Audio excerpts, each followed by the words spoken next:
Hey, it's your guy, SojournerKai, and today I'm going to be telling you why this video in particular was rejected, why I never ended up finishing this video in its entirety. Basically, well, actually, let me give you a little bit of a history of this video first. So last year, after having watched a playthrough on YouTube of the first Danganronpa game and getting kind of interested in how funny the writing was, but also how interesting the world was, decided to play Danganronpa myself, with the intention of eventually reviewing and talking about the series in its entirety. This is going to be a massive undertaking for me, kind of to the same level that the what was it? The JoJo's Bizarre Adventure video was. Even though my opinions on anime and stuff have changed, not too significantly for the better, but the gist of what I was going for here was kind of like pointing out, the cool things that I liked about Danganronpa, the things I didn't like, and kind of deep diving into every main installment of the series, Danganronpa 1, 2, the anime 3 and V3, just because that just seemed interesting to me. That just seemed like a good use of my time. And so over the summer, I wrote this script. Over the summer of 2021, I wrote this script, and by the time that I had finished the last game in September of 2021, I then took another week or two to finish the last bit of that script, and the script ended up being this 2-hour-long monstrosity that we have here today. I still want to talk about Danganronpa, and I do want to actually make a video of this length. I'm trying to push my limits even further every time I make a video essay, just because, I want to see how far I can take things and see how good I can be at analyzing, or at least if not analyzing, explaining my opinions and talking about things that happen in this game, and then saying why I do or don't like them, and backing them up with other points in the game and stuff. But the things that I didn't like about this video in particular is that before I had to visit my family in the summer because my parents were moving across overseas from Taiwan to the United States, and so I went over there to help them out. Went over to Taiwan to help them out during 2021, which was not easy in the slightest to do. Which meant that I didn't get around to playing V3 until a lot later. I actually didn't get around to playing it until later in August or September, and that's when I finished the review. So the bulk of the writing that I did was before that. It was all done in like April and May and that sort of time. And while I was in quarantine in Taiwan, waiting for my COVID quarantine thing to be over, I watched the anime, and then I compiled my thoughts and wrote it up on that. And a couple of things I don't like is just the approach that I had to talking about specific scenes, because I didn't have the perspective of V3, because for those of you who do know, V3's ending, which I'm not going to spoil here, but I will talk about much later in this commentary, but V3's ending gives a whole different perspective to the rest of the game, or the rest of the series really, that the rest of the other things that I wrote previous to it retroactively got, like, they got it all kind of canceled out by what happens in V3. So I didn't have that perspective in mind, and things that I praised or criticized the previous games for were then improved or not improved in V3 as well. And so it sounded really, really hypocritical for me to be overall positive about some of the games, and then when I hit V3, I have this very short segment where I'm just like, what the hell happened here? I don't even like this. I don't want to be interested in Danganronpa anymore. And it really soured my mood for the rest of the series. So I want to come back to this project eventually. I want to rewrite things from a new perspective, maybe also play through the games again so I can get fresh recordings and all that are not a year old, and maybe play with a friend or something and see what they think of the games as well, because that might be interesting, getting a second person's perspective on this. Maybe have a feature of someone else in the video, but that's just kind of spitballing ideas. And another thing about this video is because I wrote my impressions of the anime pretty much as I was watching, or like immediately after I stopped watching it, a lot of the things that I have to say are well, I talk a lot because I remembered a lot about it. The first two games, not so much, because I had taken a little bit of time in between when I experienced them and then when I wrote the review. Anime takes up 40 minutes of this hour and 40-minute review that I made of Danganronpa. So that's kind of the whole thing. I'm going to be having just like stock footage in the background, just like promotional images. This is meant to be a commentary track, so there's that. Anyway, one other note about this is that the ending of this video I wrote during October of 2021. And for those of you who don't know what was happening in October 2021 in my life, I don't blame you. I don't post a lot about it, but I was pretty clinically depressed during that time. And I'm still kind of recovering from it, trying to get back on my feet now.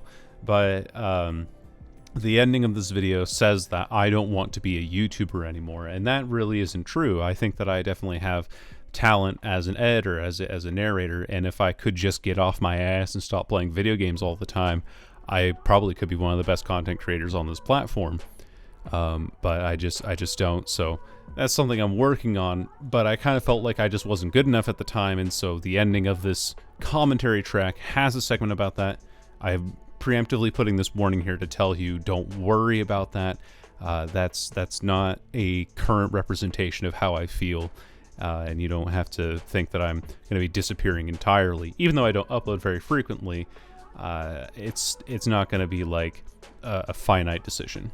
That's all I really had to say about this segment here. Hope you guys enjoy the commentary track, and I will see you all whenever I upload next. All right, bye.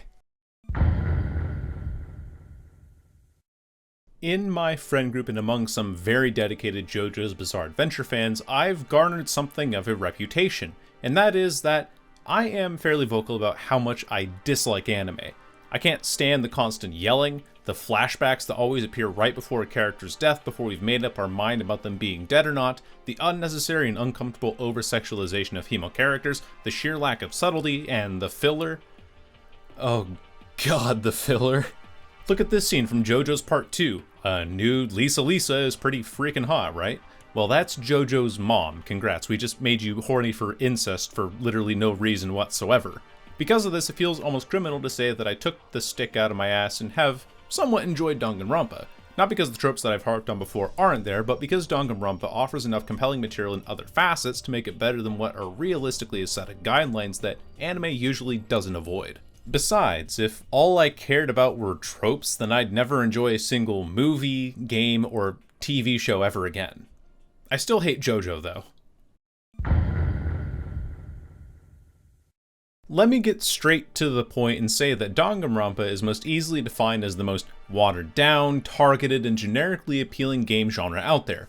A visual novel. A game where you don't have to do anything but read off dialogue while pressing the A button a bunch of times until something happens, usually to the effect of the characters falling in love with the emotionless blank slate player character. The problem with the visual novel format is that every single one falls into the same issue of predictability. This gets even worse when you combine it with the typical writing that comes from anime, which is usually about as subtle as a brick.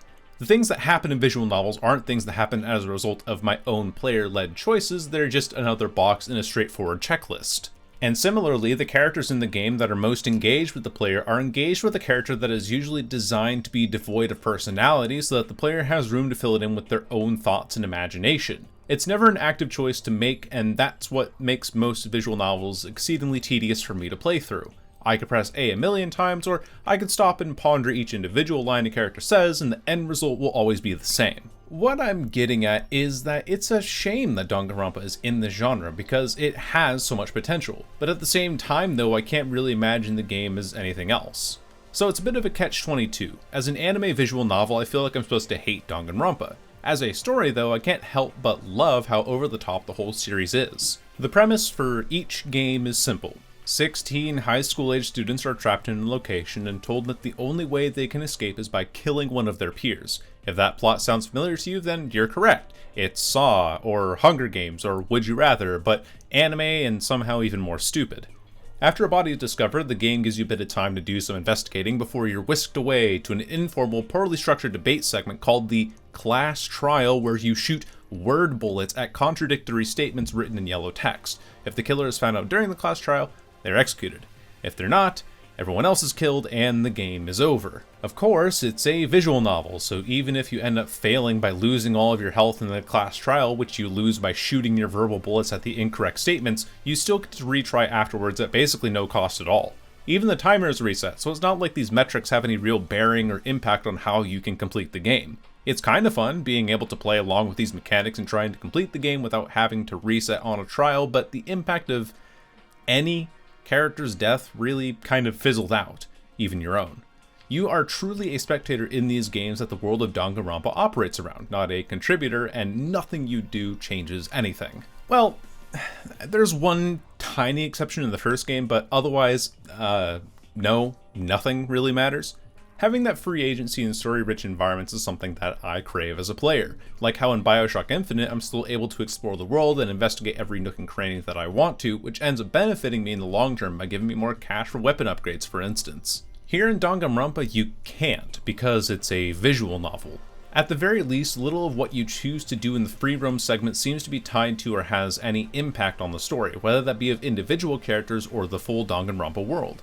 I can run dialogue trees with these characters and figure out little bits of their personality, but those traits I learned from these trees I don't see reflected as brashly as the rest of their characterizations. It's lore and nothing else. The story is Danganronpa, and the devs make sure that you're understanding the full story how they want it to be interpreted to the fullest, which means taking away and or nullifying any actions that you take outside of the story that Spike Chunsoft wants to tell. But that story is fine to me, even fascinating at times, the creative lengths that they go to. From the designs of the characters to the complexity of the murder cases to the interconnected state of the universe that this series is set in, I was surprised and time again that something as dumb as high school anime visual novel had as much depth as it did.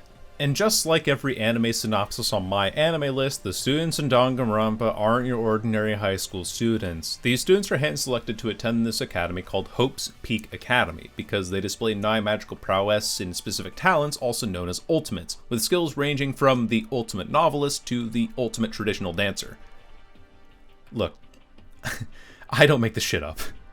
When I say nigh magical, I mean nigh magical. Each of these kids are supposed to be in high school, including Nekomaru, like how the fuck? And each of them already have a long history of successes behind them that would take most specialists their entire careers. These talents, with a few exceptions, don't have a whole lot of bearing on the story or murder cases aside from explaining some of the quirks of individuals and what they might do in their spare time.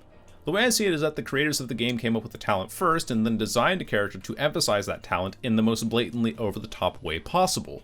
You can definitely tell that this is the case with the likes of Pek Oyama from the second game, whose talent is the ultimate swordsman, and you can easily tell because she has a replica sword strapped to her back at all times. What I love so much about this blatant lack of subtlety is how it allows the writing in this game to be so unashamedly bad. On a whole, the world that Danganronpa sets itself in that you gradually uncover is interesting, even if it takes the first 2 games in the anime to give it full context. Individually though, there are a lot of lines and imagery that are just plain awkward to deal with, and I'm not sure if that makes the game better or intolerable. Either way, it's hilarious, and I don't think that's the point that Danganronpa was trying to make.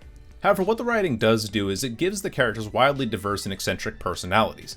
I personally don't care for them all that much. Well, most of them, but I sure won't forget them easily because of how black and white their personalities are. And that's what I honestly love this series for. The characters are ridiculous, and yet they're offset by a setting and premise that's dark and equally as ridiculous but intriguing the further you get into it. You see, all of the characters are trapped in the location, but they have no recollection of how they got there. The mystery may be wrapped in the murders of the other classmates, but how does this animatronic bear Monokuma... Oh my god, I completely forgot to talk about Monokuma. Right, so when the 16 arrive at their location, the memories have been wiped, and this monochromatic animatronic bear that calls itself Monokuma appears and lays out the rules of the, as they put it, mutual killing game. Kill someone, don't get found out, and you get to be free. Right off the bat, the premise is kind of ridiculous, because how on earth do you get a bunch of complete strangers to start killing each other? According to Danganronpa logic, you present a motive that you either don't want the whole world knowing about, or a motive that drives you to want to escape. It's kind of funny how quickly every character's resolve folds and how often they reiterate that they'd never kill anybody. Like, okay, do you know what game you're in right now? The real question then becomes who's behind this animatronic and how do they know these things, which is kind of the point of the whole series, and I can't relay much without diving into massive spoiler territory. What I can say is that by the time the story unravels itself, it tries to make sense. It's, again, completely outlandish, but the way that it all comes together is intentional and within the crazy boundaries of the already established world, so I honestly ended up liking how the anime wrapped things up. Like, yeah, it's a huge meme about some high school student council having grand control over the government of the world, but at least they try in this story.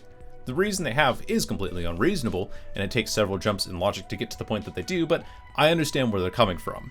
Ergo, the mystery behind Monokuma's motives, the location, and the way that the bear seems to know the student's history before their memories were wiped is entirely what Danganronpa is about, not just, oh, high school student murder, go brrrr.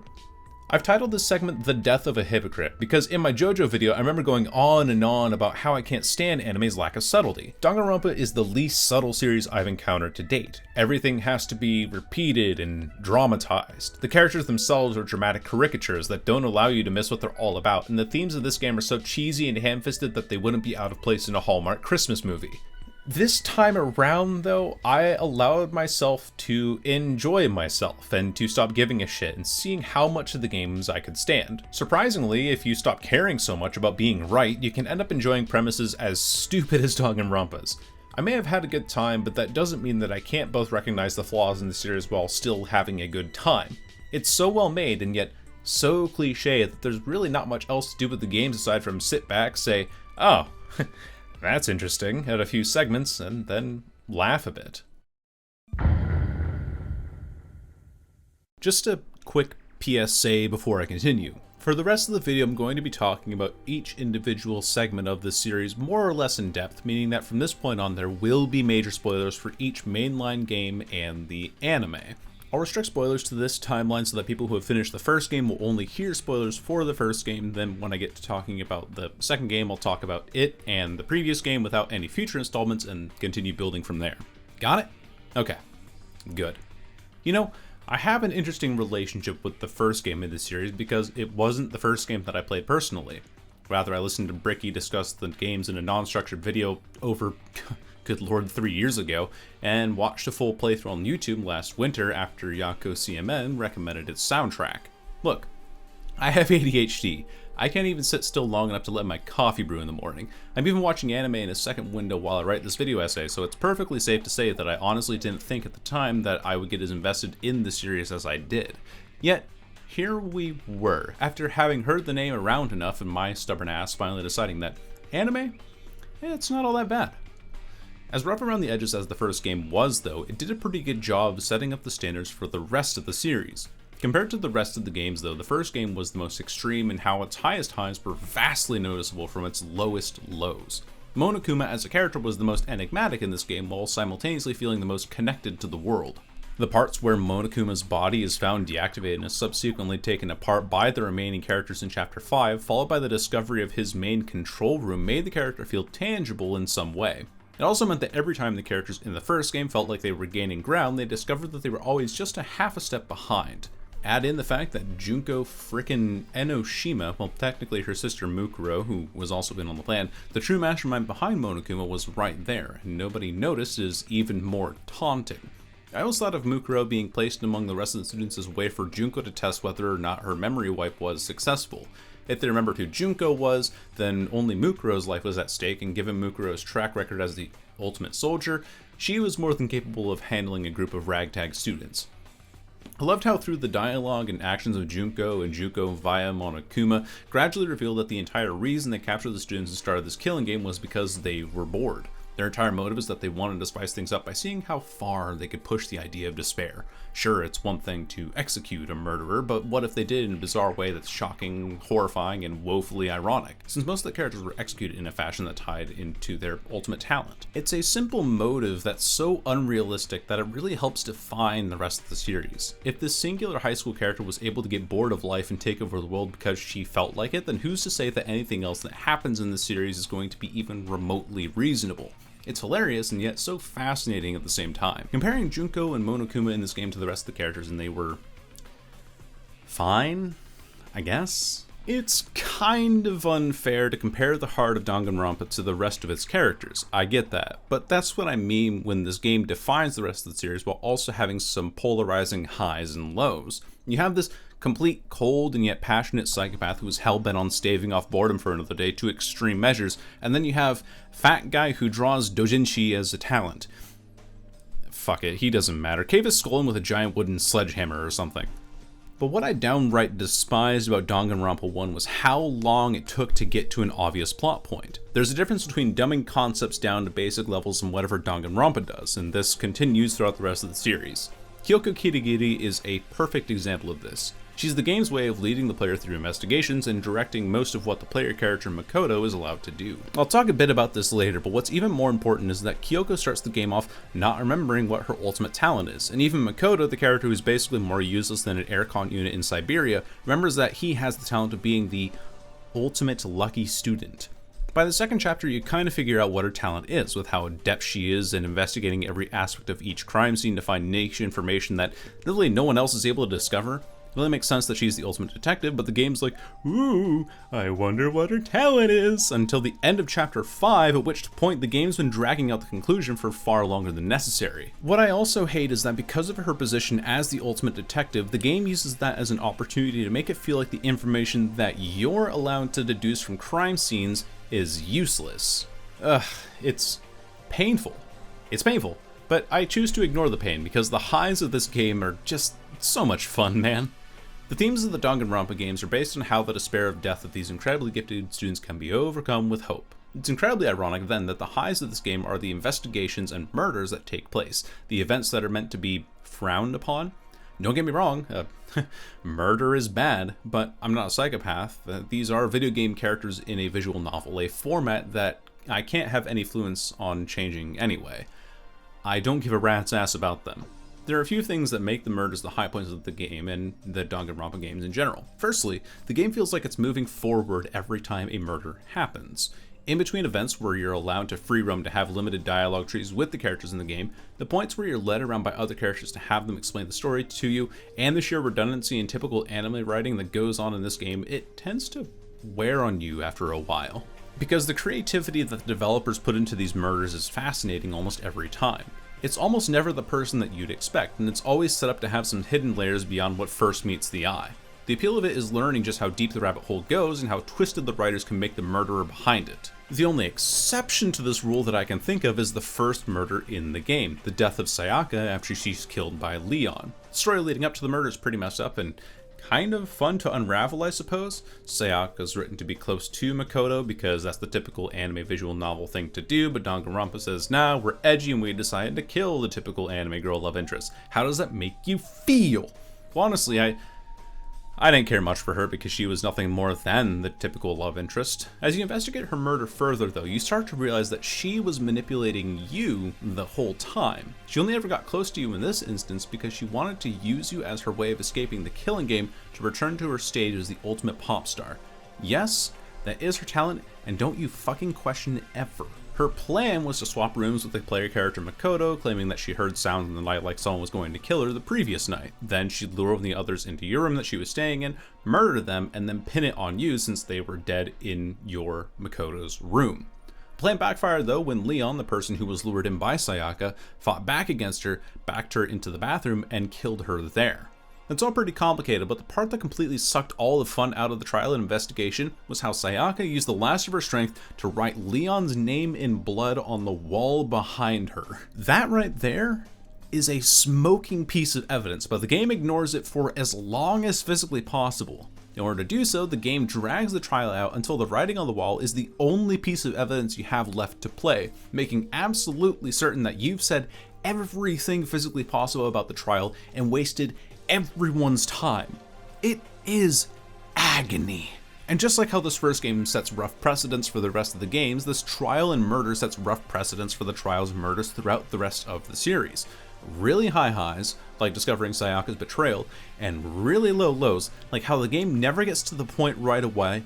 Frickin' Australian, apparently. And really low lows, like how the game never gets to the point right away, while making the answer as obvious as possible. I feel like I'm in an episode of Dora the Explorer sometimes with how simple they make their points in some of these cases. Was the victim killed via stabbing or blunt force trauma? Gee, I don't know, a dumbbell seems like a pretty sharp weapon. The name Danganronpa is translated to mean bullet refutation, or refuting arguments by shooting bullets at them. This is most clearly highlighted in the class trial segments that I mentioned earlier, and again, the first game did really well to lay out the groundwork for these trials in games yet to come. During investigation segments, you gather pieces of evidence, which the game calls truth bullets, and during the class trial, you shoot these truth bullets at contradicting statements said by other characters. But that's actually not the only thing that class trials are composed of. Sometimes you'll be forced to find an answer in a singular word by playing a low-stakes game of hangman by clicking the letters in the right order.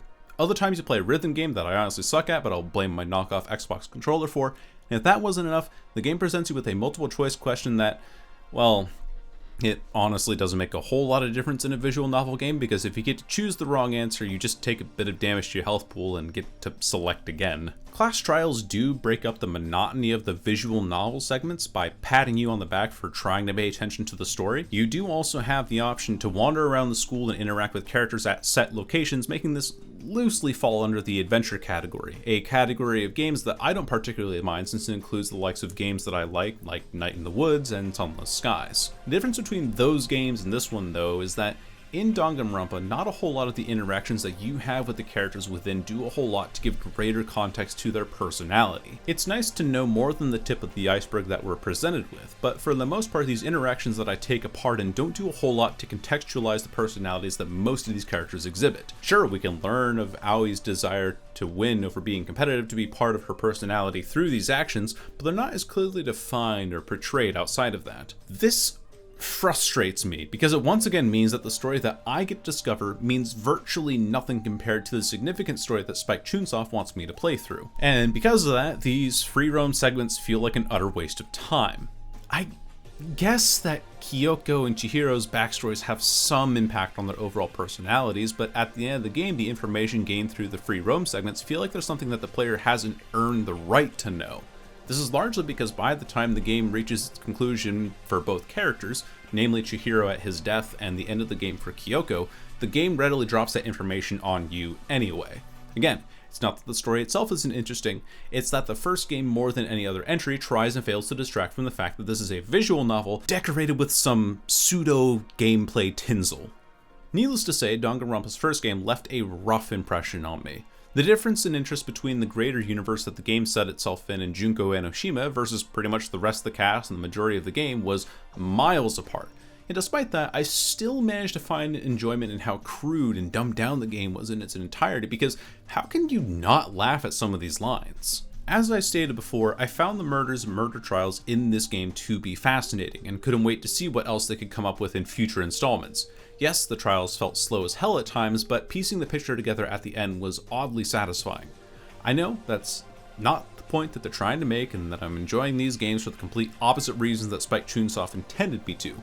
Heck, even saying that murder in this game is cool would probably get me placed on a list if I didn't specify that it was in this game. The characters help make those deaths all the more exaggerated and fun to operate around, because you had to get a read on each person's specific psyche to understand the full picture.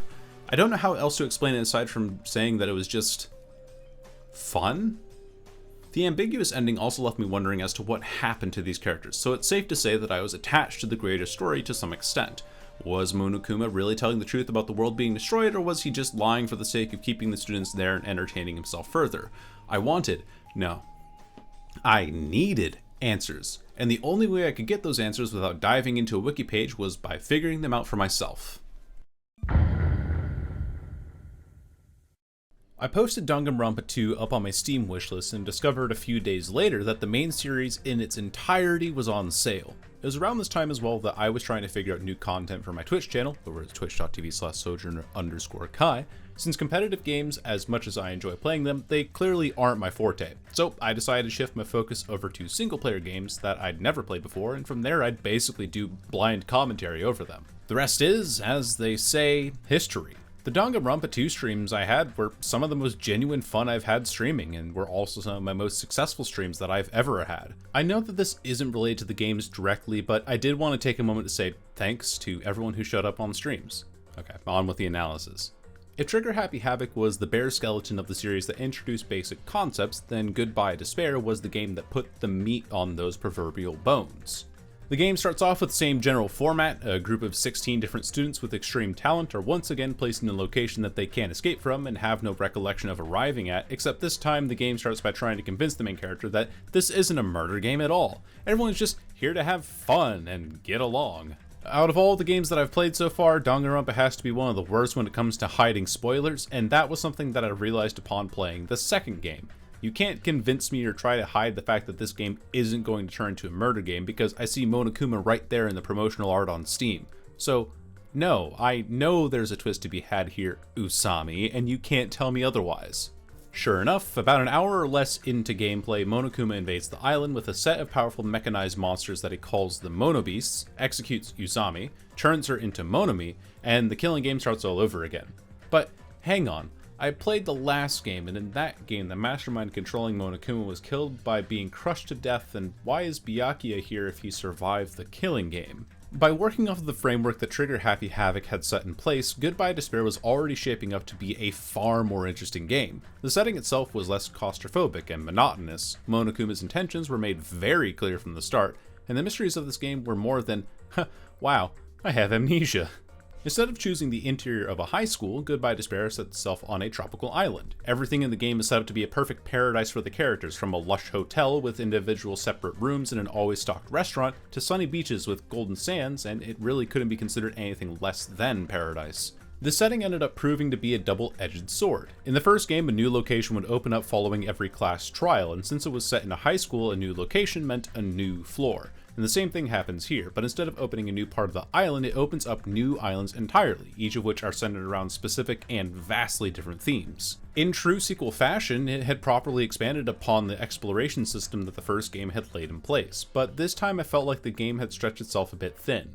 In Trigger Happy Havoc, each floor was a series of classrooms with maybe one or two defining rooms and a slightly different color difference to differentiate each floor, and this kept things condensed to very specific points of interest. In Goodbye Despair, each island has at least 3 different locations to visit, each of which hold their own moment of importance before they're never seen again, even if they proved interesting. What made things even worse was that whenever a new island opened up, it was the game saying that someone was definitely going to die on that island, and that any of the previous islands, save for the main one that had the hotel rooms on it, would never be used again. The first game also did have this issue, but at least with a hidden room behind the men's bathroom on the second floor and the rec room that didn't contain any cameras, it felt like some of the other floors served at least some semblance of purpose beyond their first impression. In Goodbye Despair, it was like, hey, welcome to Island 2. Over there is the beach house where we'll split my hero's skull open with a baseball bat, and then we never return to any of these locations here ever again. In writing this, I genuinely forgot the other locations on the islands aside from the places that were significant to the murders. That's just how pointless they were. Like, who remembers Electric Avenue on the third island? I sure don't. I had to look that one up. What I think would have been better would have been to make the entire location just one big island with zones that gradually unlocked so that all the events eventually felt connected to the rest of the locations. After all, the entire reason that the Monobeasts exist in this game is to threaten you with death if you attempt to cross one of the bridges to the other islands, and that's it. So why couldn't they stand guard over the pathways that led to different zones? Well, whatever the reason, I'm just sad that I can't listen to the third island theme more, since after the chapter ends, the player never returns to the island again unless they actively choose to go out of their way to visit it. However, what I did like was how the different islands were great visual representations of the game moving forward. Each chapter was a different location, and because of that there was more for the player to discover and wonder at because of the sheer differences between them all. Island 3 was meant to simulate a sleazy town with its low-budget hotel and dance club named Titty Typhoon. Island 4 was an amusement park, while Island 5 was a grim neo-steampunk factory setting with Monokuma plastered anywhere and everywhere. Island 5 also has one of the best themes in any of the games, and I won't have anyone tell me otherwise. It's wasted potential, really, and I wish that the creators didn't limit themselves so heavily to the one new zone per class trial rule that they've clearly implemented. Character-wise, this game was marginally better. Nah, Who am I kidding? This game's characters were hilarious. If the characters from Trigger Happy Havoc could be considered weird, the characters from Goodbye Despair are pictured in the dictionary definition next to the word. Gundam was probably my favorite character from this game because of how absurd he was, and he was definitely a standout among all the other weirdos in this. My Twitch chat seemed to love Akane for reasons completely unknown to me, and damn it, I know I'm being pandered to and that this falls into waifu territory, but I would protect Chiaki's smile at all costs. Hyoko was written to be dislikable, as was Teru, so I didn't care for much of them either, but my point is that whether I cared for or didn't care for these characters, they were written with enough personality to still stand out in my mind. Maybe their names were further cemented into my mind after watching the anime, or because I played this game versus watching the first one, but I'd like to think it was because some of the free time events actually contributed to the characters. I spent the most time with Chiaki, Akane, and Sonia in that order, and out of the three of them, I'd say that Sonia and Akane's were the most indicative of their personalities, which makes sense because at the end of the game we figure out that Chiaki is actually an AI pretending to be a student. Anyway, there are multiple instances throughout the game where Sonia has some weird input on a murder case that normal people, or her as the ultimate princess, you would never expect to have. Yet if you spend time with her, you get to realize that she has weird obsessions with things, ranging from serial killers to Japanese soap operas, which in turn helps give context to her bizarre findings later on. Akane offers her, assets in return for particular favors at random intervals throughout the story. And at first glance, it seems like the writers are just trying to be thoroughly inappropriate for no reason with the brainless character, as anime often tends to be. Again, by spending time with Akane, you can learn that she had a rather rough upbringing that resulted in her being sexually exploited, so for her to say things like that unfortunately falls in line with what you learn about her character. And even though Chiaki is the least real out of all of these anime women, having to teach her about specific celebrations like Girls' Day in Japan makes sense because as an AI, it's entirely possible that she was never programmed to learn or know such things. Needless to say, I was impressed with the improvements that Goodbye Despair made over Trigger Happy Havoc in this regard, but not nearly as happy as I was with the increased complexity and creativity of the murders. Sayaka's murder was the first Trigger Happy Havoc, and it had the name of the killer written on the bathroom wall behind her. Byakuya's, well, not actually Byakuya, but the person pretending to be Byakuya, his murder was the first in this game, and it had two possible suspects and several layers that all required the killer to have perfect timing to pull off. And looking back on the other murders in this game, it's insane to realize that Byakuya's murder was the least complex out of all of them. My personal favorite had to be the death of Nagito, not because I hate the guy with every fiber of my being, but because of how it was set up to look like a murder that was actually suicide that was indeed an actual murder. And also because Ekoroshia is an absolute jam. Man, this game has some real bangers in it. A notable improvement over the previous game was how it didn't have a Kyoko-type character there to tell you the specific details that you need to know at all times. It kept things interesting and made the discoveries made by the characters feel collaborative, as if everyone's insight mattered to varying extents. Hajime, the player character, makes a few observations. Mikan, the ultimate nurse, gives her general autopsy that the player gets to mull over, and a statement or two from some other characters would help fit the whole puzzle together. It was still guided in that typical visual novel style, but at the very least, I didn't have a character telling me exactly what I needed to know at all times, or feel like they were withholding information because they just wanted to be an asshole that day. It was freeing, as odd as that might be to say. It also made the class trials significantly more difficult, because instead of being able to rely on Kyoko to find the truth for me, I'd have to remember testimonies from more specific characters. It was more fun because it meant that the characters were at least a little more than pointless plot devices like most of their predecessors in the previous game.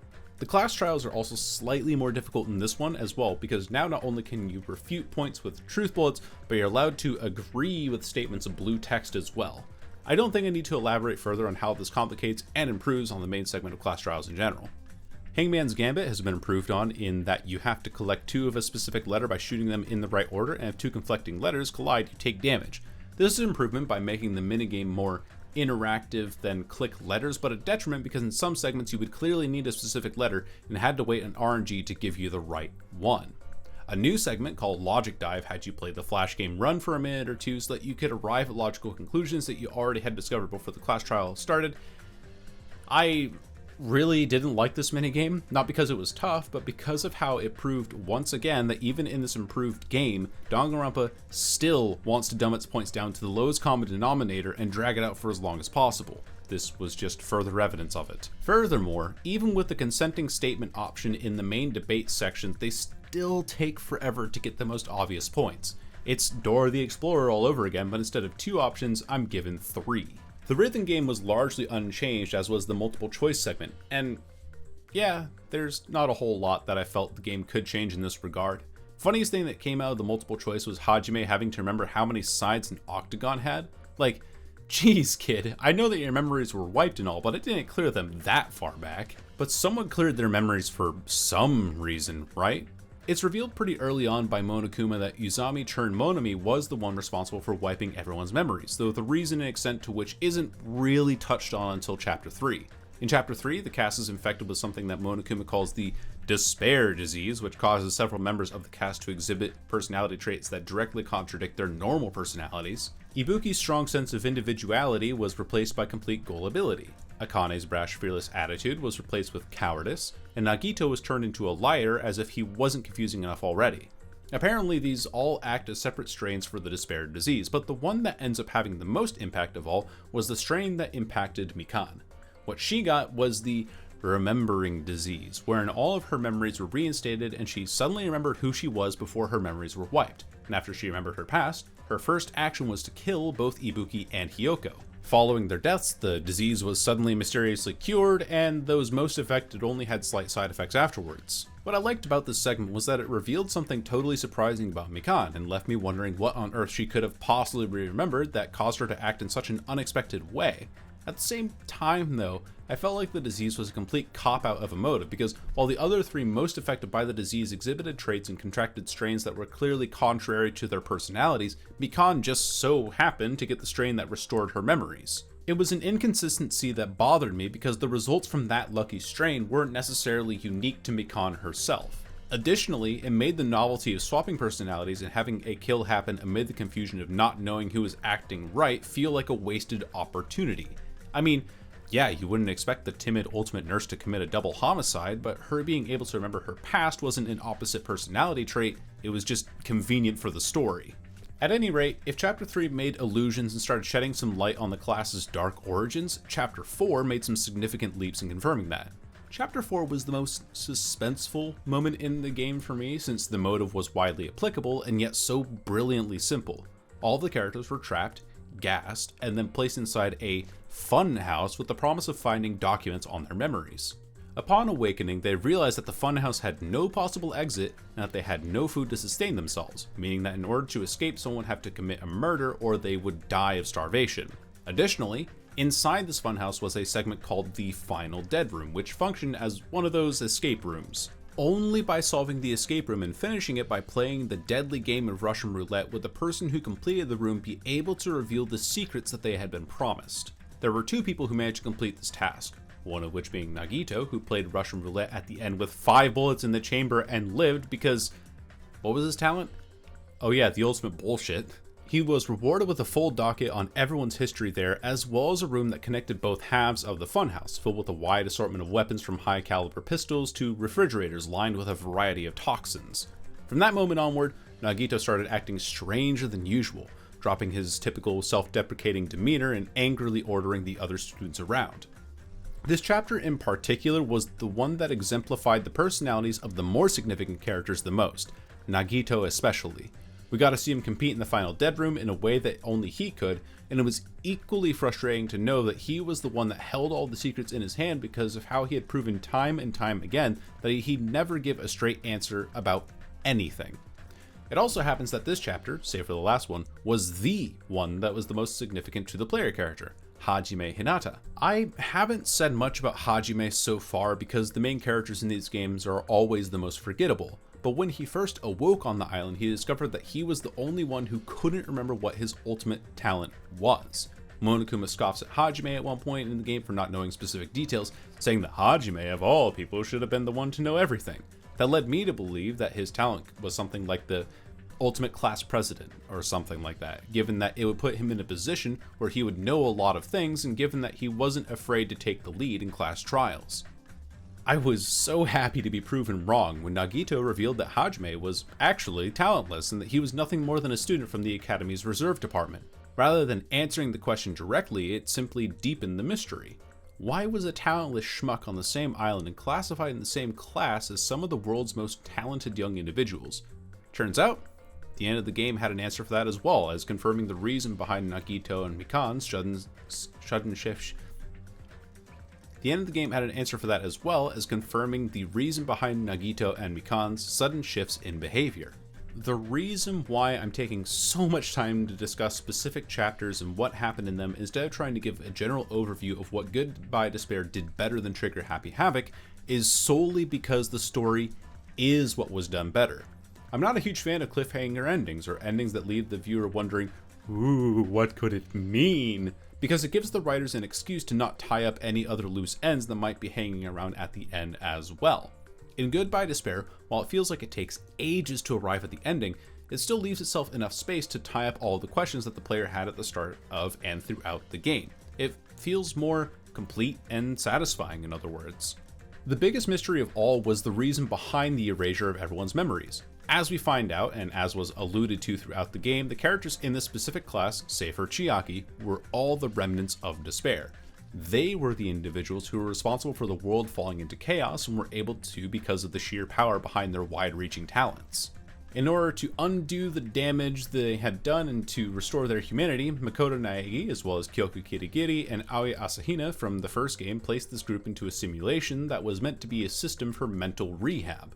The only way they could teach them to know each other again and use their powers for good, in Makoto's group's mind, was to put them in an island paradise where they could live together.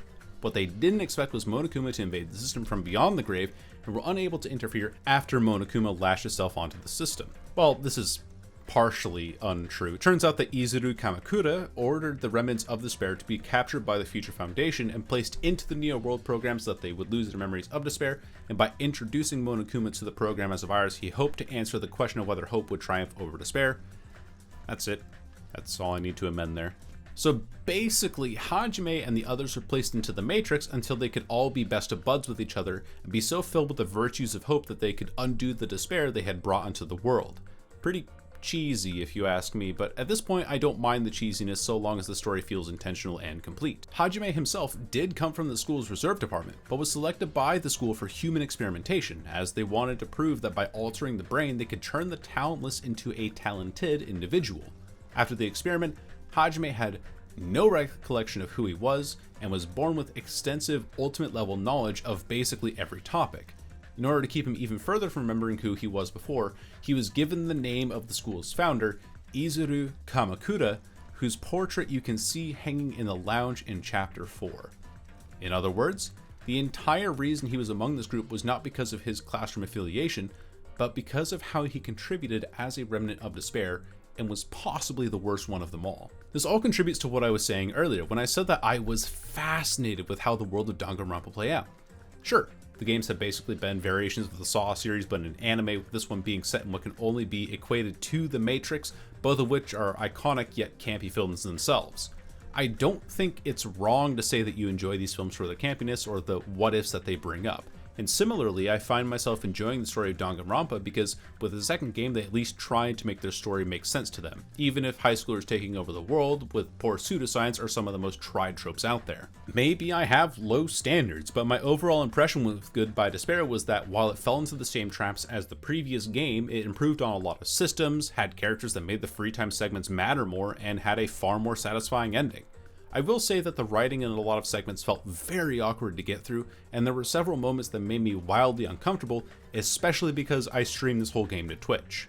Teruteru's entire personality was based on being as blatant of a pervert as possible, and I skipped most of his dialogue, well, what little he had at least. Sonia, bless her sweet innocent heart, would occasionally have some innuendo written to her dialogue because she knew nothing of the proper phrasing, which made her character seem most like a child compared to everyone else.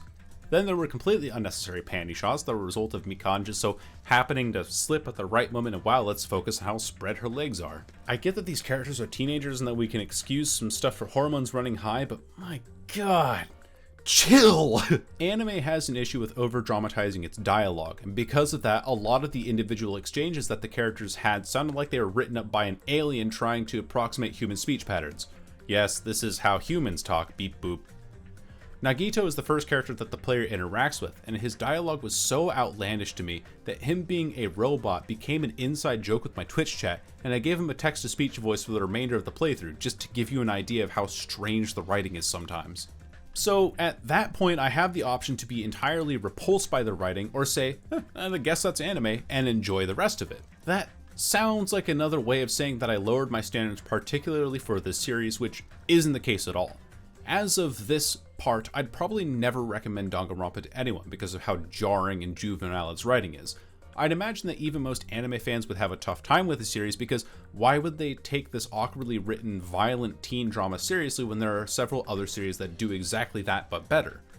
Just spitballing, I don't actually know what examples to put in here exactly because I don't watch a lot of anime, but from what little I've watched so far, I can tell that Danganronpa is a niche series in an already niche genre. What I am saying is that I found something fun and enjoyable in the bizarre world of Danganronpa. That's all. You know, come to think of it, the only thing that really removes this whole thing from being an anime is the fact that it's a visual novel that the player's allowed some interaction with. Partway through my playthrough of Goodbye and Despair, I was informed that there was an anime that was crucial to completing the story of Danganronpa. I scoffed at that initially because why do I need to consume other forms of media in order to understand the full lore behind a video game franchise? Looking at you, 5 Books at Freddy's. Regardless, after I finished Goodbye Despair, I figured it wouldn't hurt to give it a try, and I was pleasantly surprised. The writing still mirrors the awkwardness of the games themselves, but when the characters are able to interact with each other without being forced to interact with the player character, it's a lot more natural. The anime also has a clear goal set for its characters that makes it much faster paced than the games themselves, something that I greatly appreciated. So, the way that the Danganronpa anime plays out is weird, at least compared to what anime series that I've seen so far. Instead of having everything play out in one arc that's a direct continuation of the events of Goodbye Despair, Danganronpa 3 splits the story into 2 main arcs, the Future and Despair arcs. The Future arc follows the story after Goodbye Despair, while the Despair arc is a flashback arc that details the events leading up to the collapse of society as our characters know it. And I said arc a lot. Both sides of the story mutually reveal information about each other, so it's necessary for the viewer to watch the arcs in alternating fashion, otherwise some information in one side might spoil information that you find in the other. So Future Arc Episode 1, Despair Episode 1, then you follow it with Future Episode 2, and etc. And I kind of wish that they were both be able to be viewed separately because I much preferred the Future over the Despair arc. The Future arc surrounds the events following the end of Goodbye Despair and focuses primarily on Makoto, who you might remember from the first game. The story is as follows. Makoto was the one who found the remnants of Despair. Instead of killing them like the Future Foundation mandated, he tried to send them into the simulation program in hopes of restoring their powers for good. This, of course, made the Foundation extremely unhappy, and the show starts off with Makoto along with Kyoko and Aoi being brought into the Foundation headquarters for questioning. As soon as the interrogation begins, though, it's our favorite monochromatic bear back yet again to start another killing game. Out of all the entries so far, this was the one that I was the most confused about as to how Monokuma was able to show up again, long after the death of Junko Enoshima. I can understand his appearance in Goodbye Despair as a last-ditch fuck you to the students there, and that the virus integrated was something that Junko came up with way ahead of time, but as far as I know, the anime was in their real world. Around episode 11, it's discovered that Monokuma we see is actually just a recording. But even then, how did a recording manage to set off sleeping gas, move all 16 people including the Great Gozu, and give them all these complex wristbands that knows the instant that they commit a specific forbidden action to release a toxin into their bloodstream that kills them instantly?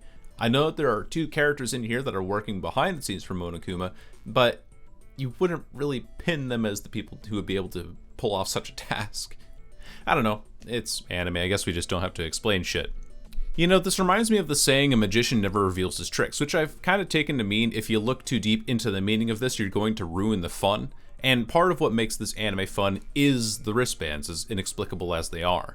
Monokuma goes through his regular spiel of you are all trapped and the only way out is to find the killer or you all die, and reveals that the wristbands will administer a heavy narcotic at fixed intervals so that everyone falls asleep. Then, at some point, the killer is awoken and they get to choose one person to kill before everyone wakes up. You ever heard of Town of Salem or Werewolf? Yeah, it's basically that. The system removed the need for a class trial, and with these events unfolding immediately after Makoto was brought in for questioning, many of the other future Foundation members suspect him and try to kill him. So now not only is this anime a game where Makoto has to escape an unknown killer, but he has to escape some eventual future Foundation members who are hellbent on killing him as well. But wait, there's more. According to Makoto's bracelet, he's not allowed to run in the hallways, so he has to make allies and quickly so that they can help him escape. Only problem with his allies is that Aoi, while she's strong enough to run down hallways with Makoto on her back, her forbidden action is receiving a punch or a kick, meaning that she's ultimately useless when it comes to defending Makoto. So to recap, the future arc is a constant killing game where no class trials happen, thank God, and it's up to Makoto and the rest to find a way out. And while they're trying to find a way out, they also have to avoid an unknown killer on top of a couple of other people who are actively trying to kill Makoto under suspicion of him being sided with Despair. And anyone else who sides with Makoto is also in the crosshairs of those same very dangerous people. There's something to be said about how much more grim this arc is initially than the Despair arc, or the rest of the games for that matter, since the characters involved are mostly adults and all of them have seen plenty of death leading up to this part of their lives. The grim attitudes of all the characters involved compared to the generally goofier and awkward nature of high schoolers adds a much more serious touch that we haven't seen in the series before. The anime does remove some of the comedy that the games had, but I think it was a needed touch given the subject material. That being said, if you take away the setting given by Monokuma, the future arc feels fairly generic in terms of grim dark drama stories. Characters talking about their hope for their future and virtue signaling throughout despite how wrong they might actually be. Characters whom we've never seen before have deep emotional attachment to each other before they inevitably die. It's not that it's poorly executed, well, okay, it kind of is, but it's that it starts to get grating after a while and has little payoff in the end. Speaking of little payoff, in the second episode of the future arc, Makoto awakens to see Aoi dead next to him with a knife seemingly lodged in her chest. But as it happens, the dagger was fake, and the blood on her chest was actually tomato sauce. Haha, gotcha! Out of all the twists in this anime and in this series in general, this one confused me the most. Death is something that's taken very seriously throughout all of Danganronpa. Even Hifumi's faked death in Trigger Happy Havoc ended up in his actual death shortly afterwards, so I kind of failed to see what the point of faking Aoi's death was. Maybe it was Gekko Kahara's way of seeing if Makoto was the killer or not, because she would have gauged how he reacted to Aoi's death, but still I don't know, it doesn't really make any sense. Unless they were intentionally giving Aoi a reason to take off her jacket, in which case, damn it Danganronpa, I thought she looked great in this suit. Why the fuck do you have to be so horny all the time? Put the characters with the biggest boobs in the most revealing outfits you can, I swear to God.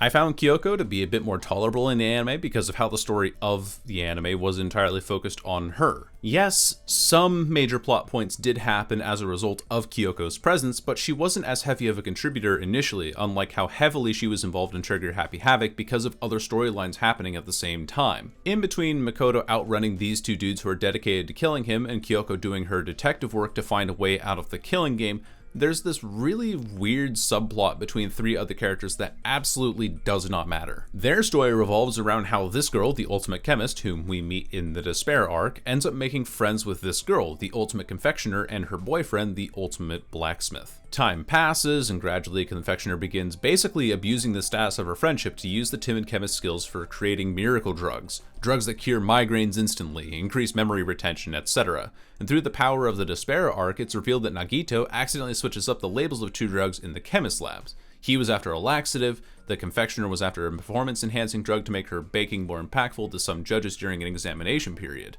Nagito also switches bags with the chemist by mistake, and when the chemist opens her bag, it's revealed that she's actually carrying the detonation switch to a bomb because Nagito is a literal terrorist. But with that, those three are all expelled from Hope's Academy, which the Confectioner naturally blames the chemist for sabotaging the event. So what does this have to do with the future arc? Nothing.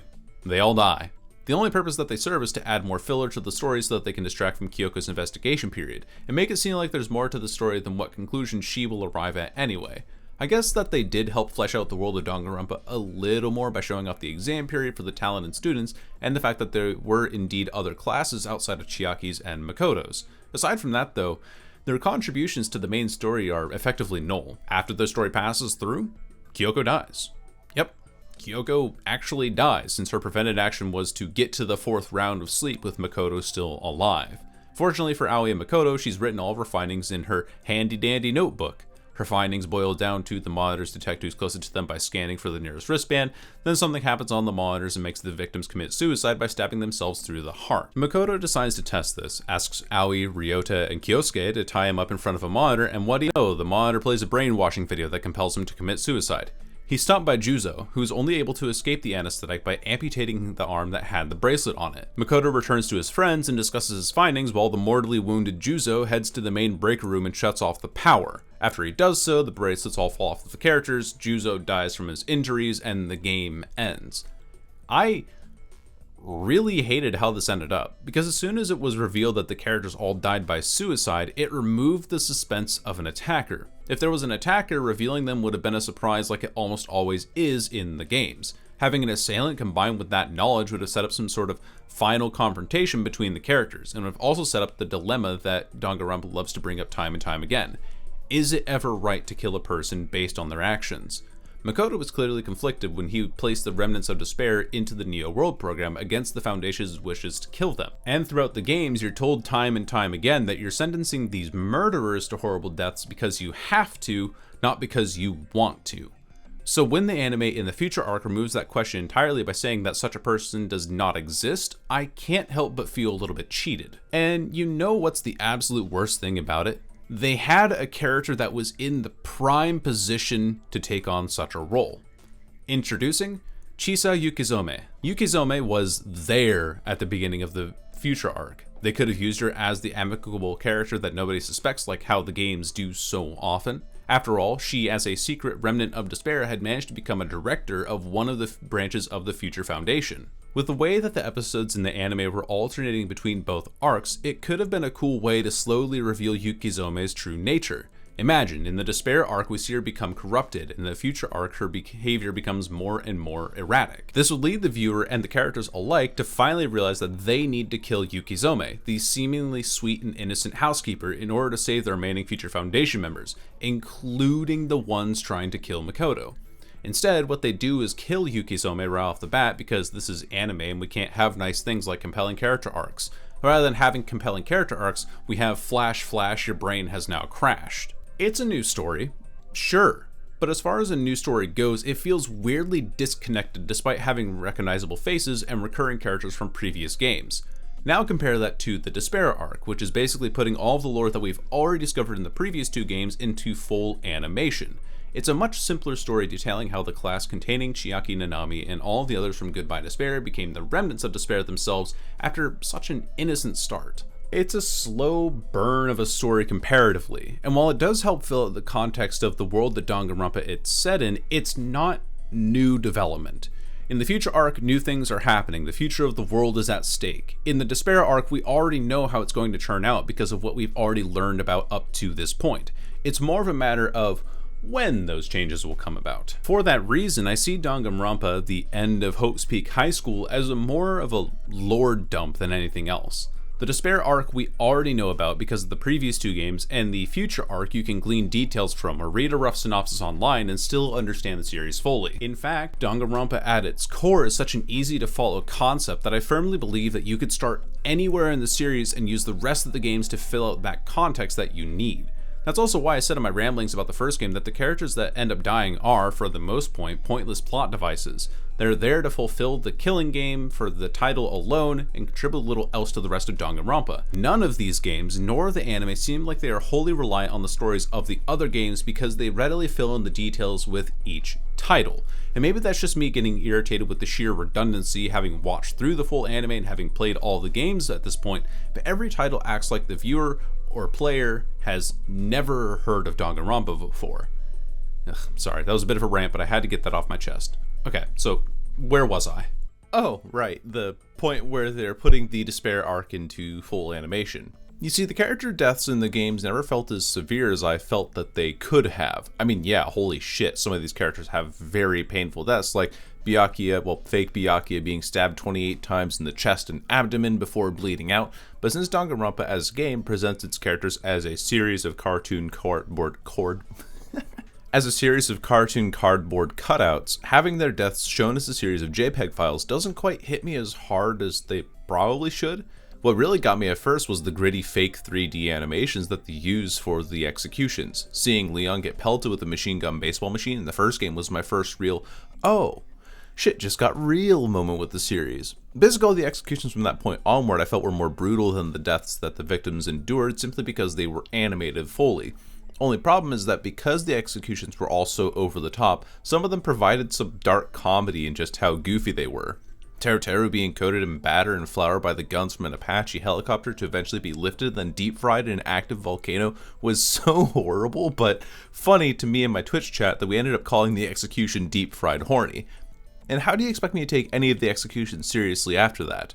In the anime, however, and especially in the Despair arc, there are some exceedingly brutal deaths that were made that much more mortifying by putting them into full animation. Throughout the first and second games, there were brief moments of the worst, most tragic event in Hope's Peak Academy history, which is honestly a title that they need to shorten down because it just feels like filler every time they say it, wherein a student known as Izuru Kamakura brutally murdered 13 students of Hope's Peak Student Council. Episode 7 of the Despair arc puts those deaths into full animation, and yeah, it's really not an episode for the faint of heart. What it did do, though, was make the deaths of basically any of the characters as crushing as I imagine I should have seen them in the games. It's one thing to see a JPEG of Sayaka dead in the shower with a knife lodged into her abdomen, but it's another thing entirely to see a character get stabbed. You see this cute anime girl with her yellow hoodie and heterochromia? Well, now she's dead, idiot. Speaking of seeing death in full animation, I really liked how Junko and Mukuro were portrayed as well, since their involvements in the series up to this point were fairly short despite their overall importance. We had Junko in the 2 final class trials from both of the previous games, but how she acted then I always saw as a result of the high stakes the class trials presented. Mukuro we didn't see at all because she was meant to be a less intense copy of Junko in the first game before she was killed by Junko herself. This fully animated version of Junko and Mukuro that also details their relationship was as twisted and hilarious as it needed to be. I mean, you can't tell me that Junko trying to stab Mukuro to death while she effortlessly deflects her attempts and then tosses a live grenade out their car window is anything short of dark comedy. Junko's character arc in the anime is that she's super genius levels of smart to the point where learning new things have bored her almost entirely, and she wants to find some plan to satiate that boredom. Her idea is to send the world into despair, or chaos I guess, since her logic is that what people do when they're at the end of their wits is both unpredictable and entertaining. Get a bunch of unpredictable individuals working against each other in the name of despair and self-preservation, and Junko will be entertained for years to come. And that's her entire motive. She just wants to watch the world burn. In my mind, that's one of the more entertaining villain motives because of how open-ended it is. Her plan involves infiltrating Hope's Peak Academy as a student, a school built around locating and training people with ultimate level talents, then convincing the class above her to join her cause and use their talents for the sake of despair. Now that may sound ridiculous, because it is, but Hope's Peak Academy is written to be an internationally prestigious school that aims to train individuals who have and will go on to be highly influential members of society, world leaders and CEOs and so forth. So the idea that Danganronpa is trying to push is that if one of the classes who are being closely watched as the hope for the future of the world suddenly fell victim to despair, the rest of the world would then fold under their massive influence. Class 77 consists of a handful of students that are perfectly talented in such a way that they could hypothetically use their influence to induce mass hysteria. Fuyuhiko is the ultimate Yakuza member, and how he was going to be used for hope is beyond me. Nekomaru Nidai is the ultimate team manager, Ibuki Miyoda is the ultimate musician, Gundam Tanaka is the ultimate animal breeder, Sonia Nevermind the ultimate princess, and most importantly, Ryota Mitarai as the ultimate animator. The rest are there, I guess. Of course, human nature would dictate that these students would naturally say no to Junko. Sounds like a anti-drug ad from the early 2000s. Say no to Junko. At the start of episode 7, Junko just so happens to meet with Mitarai and asks to see the anime that he's been working on, to which he agrees. After the anime drove Junko to tears, Mitarai reveals that he had used some brainwashing techniques in his animation in order to elicit specific emotional responses. From there, Junko takes Mitarai into a secret facility beneath the school to further protect him and to allow him to continue working on his animation project, unaware that he was being manipulated into working for her purposes. So basically, Junko's plan is to slowly lure each member of Class 77 into her animation lair, force them to watch films that brainwash them into working for the side of despair, and then use their talents to send the rest of the world into despair. However, what I don't get is how that wasn't Junko's plan in the first place. As in, there's no way that she could have known about Ryota's talent until she met him. As we can clearly see ahead of time, Junko has a plan that she wants to put in motion before discovering Ryota's brainwashing techniques. In episode 5, we have a segment where Junko has captured and is torturing one of the members of the Hope's Peak Committee Board in order to extract information on the Izuru Kamakura project. Information that she plans to use to cause the reserve students to rebel against the main course and cause Hope's Peak to crumble at its foundation. And that plan was already in motion, so if she didn't talk to Ryota, would her plan have simply stopped at the end of the reserve students' revolution? At the end of episode 7, Junko takes things a step further, and by revealing tapes of secret information on the student council, using that as leverage for that group to start murdering each other. And even then, that still happens in the same episode that it's established that Ryota is working for Junko. She may be gifted with super analytical abilities, but I find it hard to believe that she was able to construct that plan and gather all the tapes that she needed in order to initiate the student council's mutual killing in just one day. So, did her plan end with the death of the student council and the reveal of the Izuru Kamakura project and his identity, or was she able to gain more confidence in her plan because of the information she learned when she uncovered Ryota's talent? That much is unclear, and it's a bit of a plot hole that I really can't navigate around or try to justify in this series. We all know that she eventually succeeds in converting all the students from Class 77 because of the information that we uncover in Goodbye Despair, but this plot is so full of holes you might as well call it Chiaki Nanami. I'll get back to that. Even if these students are being trained to be future leaders, they are just one class out of over 70 before them. If Hope's Peak Academy misses 1 year or even crumbles at its foundation, it's not like there aren't other people whom they've trained ahead of them that aren't already qualified. We also kind of confirmed the existence of other years passing before them in the first game, with the number given to Makoto's class being Class 78, while the class above them, Chiaki's, is revealed to be Class 77 in Goodbye Despair. Then, in the anime, we're introduced to a number of characters who have already graduated from Hope's Peak Academy and gone on to hold influential positions in their own fields, so in conclusion, I really have some doubts over Junko's plan working in a realistic sense. But hey, those damn magicians and their secrets, huh?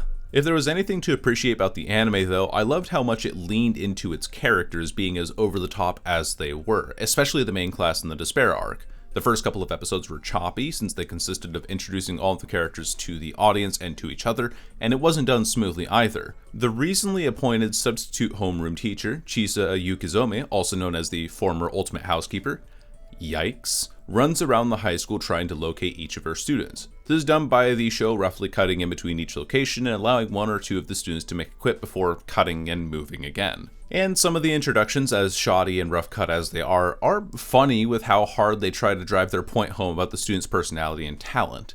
Nagito, the ultimate lucky student, is stuck, unable to get a drink from a vending machine when a truck that straight up hits Kazuichi in the previous scene flies over top of Nagito and lands perfectly on top of the vending machine, causing it to eject all of its drinks for the lucky student.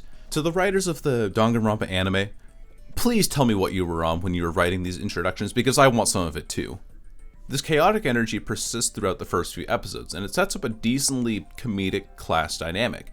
In the second episode, the classroom is utterly destroyed by a sparring match that breaks out between Nekomaru and Akane, which utterly terrifies the teacher that Chisa had sent to replace her for the day, but the other students are mostly unnerved by the events. I enjoyed this dynamic between the students because it showed that as wacky, weird, or for lack of a better phrase, out there Danganronpa was as a concept, it was completely normal to the characters within the world. And what this communicates is that the writers for Danganronpa are being intentional with every plot point they make. While I may be taking them for the wrong reasons, like how Junko is the most interesting and fun character in the anime, I still recognize that everything else has been done for a reason. Well, okay, not everything. In the second Despair arc episode, Teru announces that he's managed to get his hands on 2 body-altering drugs that he received from an upperclassman, the Ultimate Chemist, whom you will probably remember from earlier. One of the drugs he claims is a performance enhancer, which Akane immediately downs and uses to get a competitive edge over Nekomaru. The other one is a mysterious glowing pink fluid that Teruteru refuses to explain. Later, Teruteru, being the ultimate chef, returns with a pot of beef stew for the class to enjoy, which Hiyoko later reveals that she poured all of the pink liquid into it. Turns out, it was a fucking aphrodisiac. These are high schoolers. Danganronpa, why does the scene have to be in the end? Just don't do this, man. I also didn't care much for how the anime made every background character a blank, largely featureless blue body. Maybe this was the anime's way of saying that, oh, this is a flashback arc, so not everything is clear to everyone who's viewing it. But that wouldn't explain how the panel of judges in a flashback from the future arc suddenly changed from blue people to regular-looking anime characters partway through the episode. My only guess is that this was done because of budget concerns, which might explain why the Despair and Future arcs weren't split into separate shows of their own, but that's just speculation. Now, if Makoto Naegi was the main character in the Future arc, then Chiaki Nanami was the main character for the Despair arc. You may remember her from my discussion on Goodbye Despair, wherein I mentioned that at the end of the game, it's revealed that Chiaki is actually an AI and an infiltrator sent in by the Future Foundation to keep an eye on the students in Class 77. I liked Chiaki in Goodbye Despair, so when she was executed by the end of that game for being proclaimed a traitor by Monokuma, I kind of felt bad. This character who had done nothing but try to be the best AI she could be to save everyone only ended up suffering the worst, and yeah, that's kind of sad, but at the end of the day, she was a series of JPEG images and voice lines, as an anime character should be. Besides, she's an AI, so who really cares? And I kept that mentality for a while, and it wasn't until I watched the anime that I felt truly awful for the character. Chiaki is introduced in the anime in a similar way that she's introduced in Goodbye Despair. A girl completely obsessed with video games to the point where she's dismissive and absent-minded. In her mind, games aren't a talent that she can readily share because she doesn't know how to, so she chooses to avoid her classmates for the majority of the first episode and a half. That is, until Yukezome, the teacher, says that games can be shared experiences, to which Chiaki later responds by having the ultimate mechanic Kazuichi set up a monitor for all the class to play games on. It's a cute moment that ends up bringing everyone together, and since the rest of Chiaki's classmates recognize what she's done for them, they elect her as the class representative. In between these events, Chiaki, while playing some form of Galaga on her Game Girl Advance by Namtendo, man, they are really shameless with this, huh? She bumps into a certain Hajime Hinata, the player character from Goodbye Despair, near a water fountain sculpture.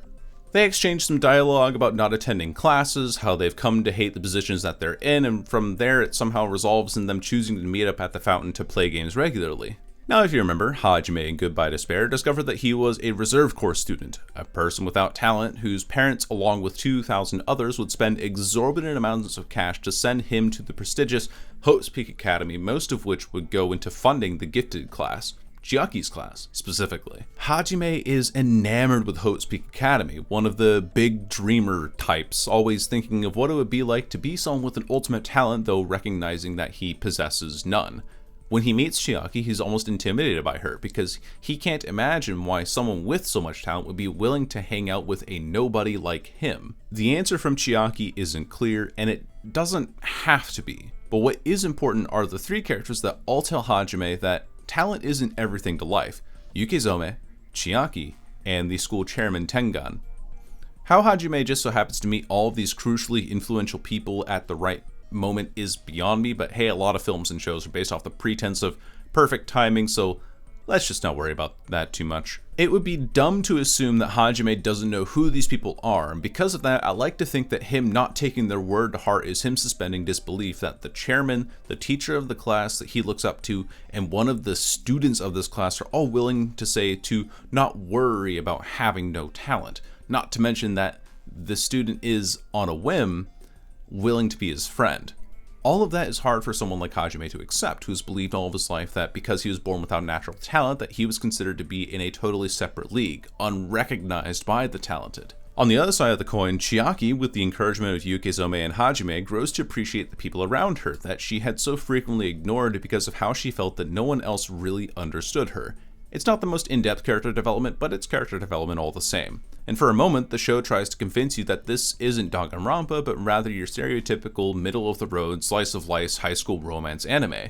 However, At the end of episode 3, Hajime refuses to meet with Chiaki after school, and it's later revealed that he's decided to partake in their human experiment to turn him into the ultimate hope. His reasoning for this falls perfectly in line with the flaws that were presented in the previous episode. He firmly believes that the talented people who had chosen to show kindness to him were simply being nice, and that the only way for his life to have any actual meaning is to gain some kind of talent of his own.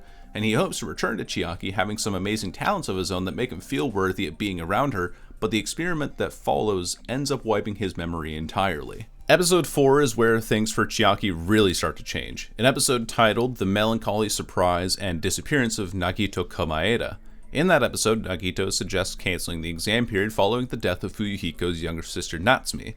When his request is denied, his next logical action is to commit an act of terrorism and set off a bomb at the location where the exam is being held. This, of course, results in his indefinite suspension, while Yukezome is demoted to being a teacher for the reserve course for 6 months. With her best friend, her teacher, and one of her treasured classmates gone all within the span of a week, you can't help but feel a little bad for Chiaki. But oh man, it just gets so much worse. Okay, so we're gonna have to backtrack just a little bit. Remember the massacre of the student council that I mentioned that happens in episode 7?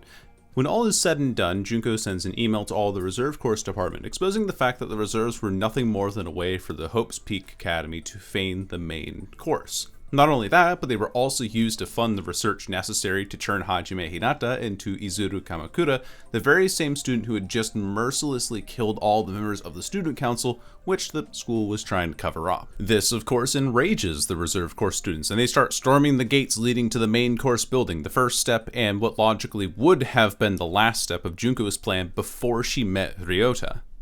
Amid the chaos caused by the reserve course's demonstration, Junko starts her corruption of Class 77 by brainwashing Mikan, the ultimate nurse, first. The imposter, and yes, that is his official title, and no, he doesn't have another name, notices that Miturai has gone missing, having been taken in by Junko, so the imposter asks Mikan to check up on Miturai, since both of them knew that he had been working himself so hard that he'd driven himself to malnourishment. Upon arriving at Mitsurai's lodge, Mikan is immediately knocked out by Mukuro and then dragged into the secret lair to watch the despair brainwashing video. Following Mikan's disappearance, the imposter switches back to his normal appearance and reveals to the rest of the class that he's been covering for Mitsurai, who has also apparently gone missing.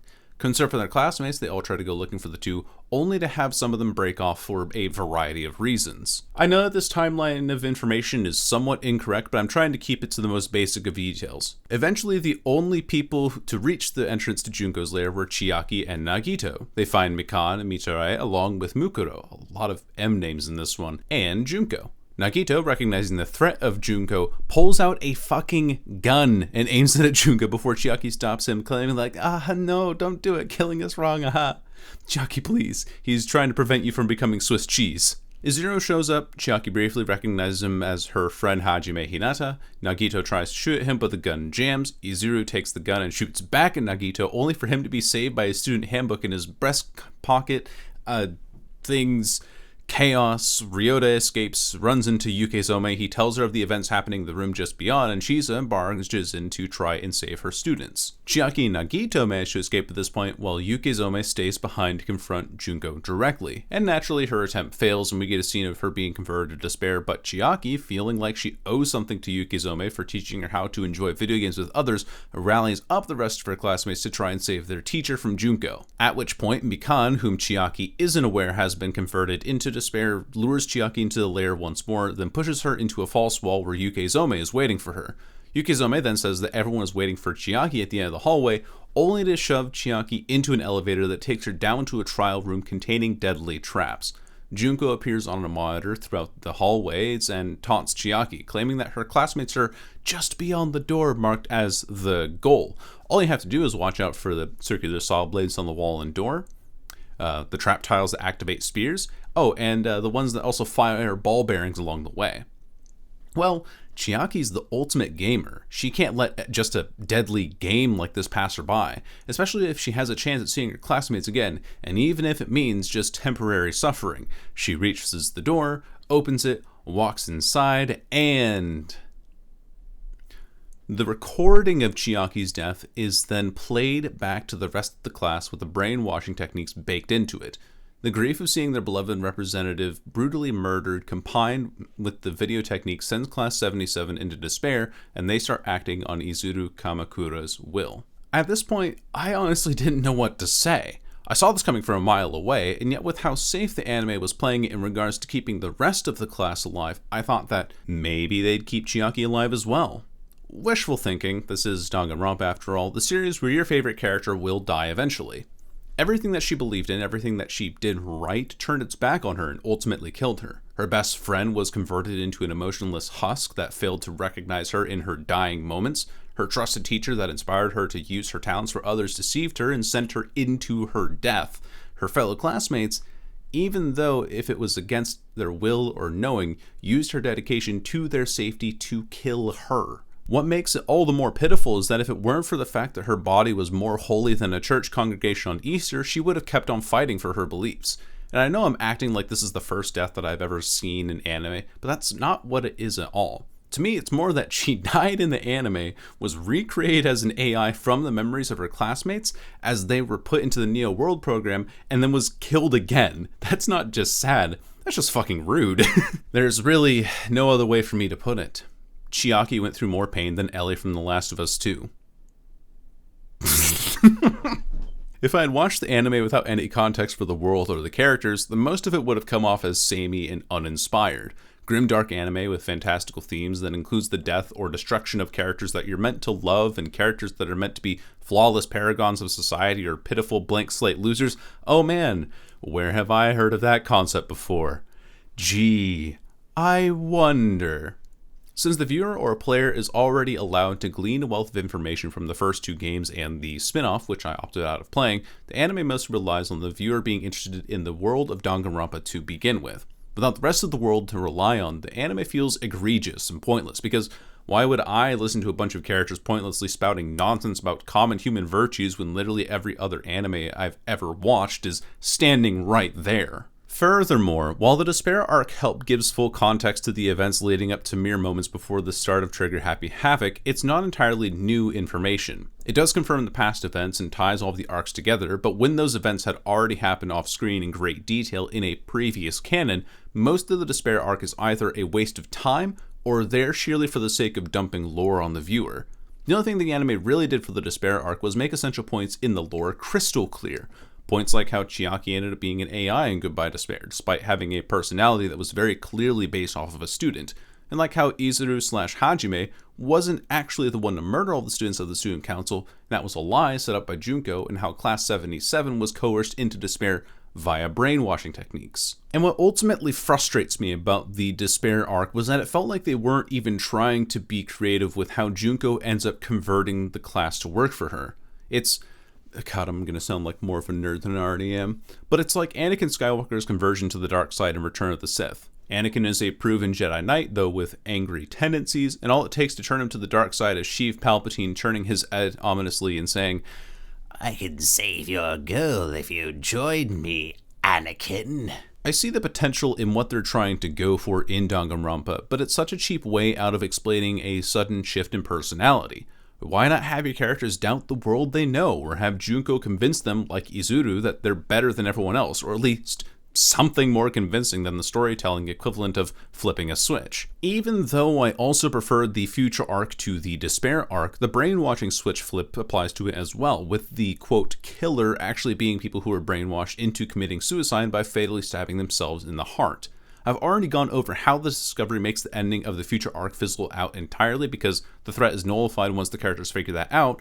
Nobody becomes a threat anymore. Additionally, I hated how the end of the anime completely went against the themes of Danganronpa, because they just had to save all the characters that they could.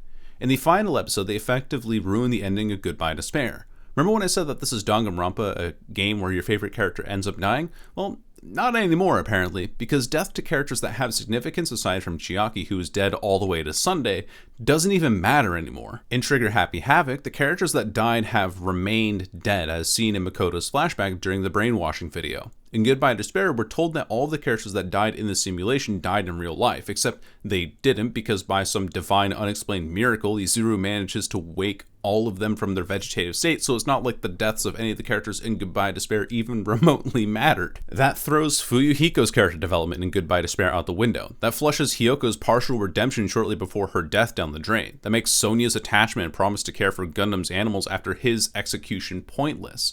And the anime is ruined too because of how Mikan reveals that the ultimate chemist left behind a drug that was supposed to slow the effects of the bracelet's poison, leaving anyone who was poisoned after taking the drug merely unconscious for a little while. Mikan says that she managed to find one person that she was able to resuscitate because they were unconscious, and who could it be but Kyoko freaking Kirigiri.